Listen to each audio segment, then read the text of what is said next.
So what's up mga goy? So di ana po ta diri dapit sa Tagbak, unahan sa Tagbak gamay. Sa maabot sa Wawa Bridge na po yung nahitabo nga laka, landslide. So dihay nagtimbre na to nga na ako no landslide na hitabo.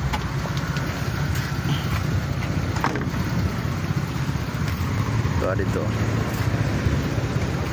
Ni-clearing na. Clearing diri.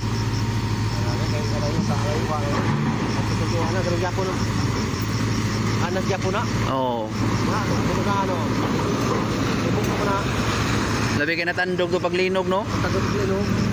So ganiha ko no dining agi paglaka aning hit pang pagkalaka ni dining agi ko no hapit ko no mahigo.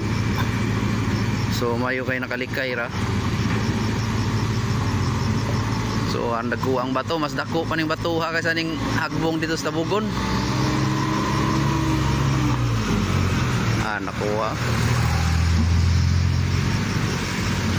So di sila dire nagbantay na po ng taga DP, active kaya itong mga DP ron. So the rescue sila dritso dire.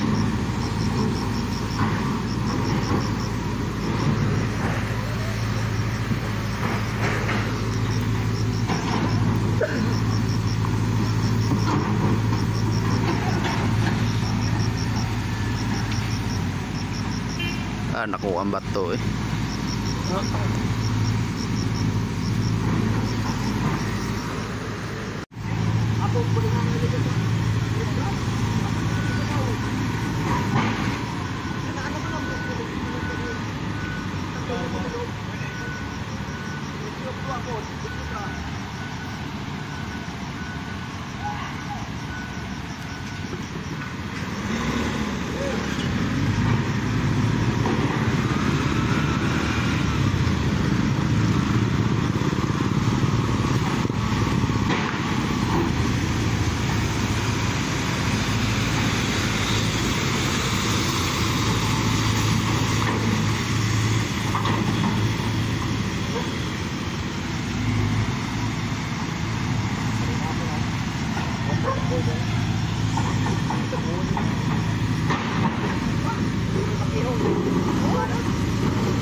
Itong update na to sa landslide diri sa may Tagbak unahan.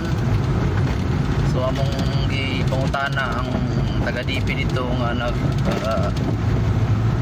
manage sa traffic. Ongoing ang pag-clearing sa maong bato, pagdaplin. Pero makagi man ang mga truck pod, mga sakyanan makagi diri sa kilid lang. Pero mao lagi magpulihay og sulod kay one way ra man. So ongoing ang clearing dito. So mabalik na ta dito unya hapon no. Tanaw na to okay na ba. So among gipangutana na tong nagbantay dito taga DP. So diha ko ni hapit saksakan sa mga batok dahil ning agi ko no. Mayo gani kay nakalikay ko no. Nakaliko ra siya. So wala gino way na angol o buhay na disgrasya sa maong pangitabo. O shoutout ato ang mga taga DP. So active sila kayo karon. So mostly kay Nong Julius Kumabig na mao'y nag-inform na to na ay landslide nga nahitabo dito sa Tagbak. Shoutout ni Monong Julius Kumabig. Thank you. So mao to mga guys. Bye bye.